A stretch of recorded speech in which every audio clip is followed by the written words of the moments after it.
இந்தியாவில் தங்கம் வைத்திருப்பதற்கு சட்டப்படி நேரடி வரம்புகள் எதுவும் இல்லை. இருப்பினும் வருமான வரித்துறை அதாவது இன்கம் டாக்ஸ் டிபார்ட்மெண்ட் சில வழிகாட்டுதல்களை வழங்கியுள்ளது. குறிப்பாக தங்கம் எவ்வாறு வாங்கப்பட்டது மற்றும் அதற்கான வருமான ஆதாரம் உள்ளதா என்பதே முக்கியமாக கருதப்படுகிறது. வருமான வரித்துறையின் வழிகாட்டுதலின்படி திருமணமான பெண்கள் 500 கிராம் வரை தங்கம் வைத்திருக்கலாம். திருமணமாகாத பெண்களுக்கு 250 கிராம் வரை அனுமதி அளிக்கப்பட்டுள்ளது. ஆண்கள் திருமணமானவராக இருந்தாலும் இல்லாவிட்டாலும் 100 கிராம் வரை தங்கம் வைத்திருக்கலாம்.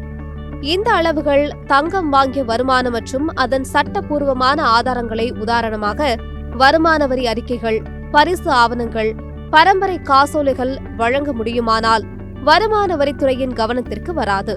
தங்கம் வாங்கிய வருமானம் மற்றும் அதற்கான ஆதாரங்களான உதாரணமாக பில், பரிசு ஆவணம், பரம்பரை காசோலை இருந்தால் வருமான வரித்துறையில் தலையீடு ஏற்படாது.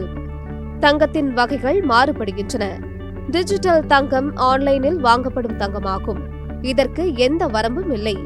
சர்வதேச தங்க பத்திரங்கள் வழியாக ஒருவர் ஆண்டிற்கு 4 கிலோ வரை முதலீடு செய்யலாம். தங்க ETFகள் பங்குச்சந்தையில் வர்த்தகம் செய்யப்படும் முதலீடு வகையாகும்.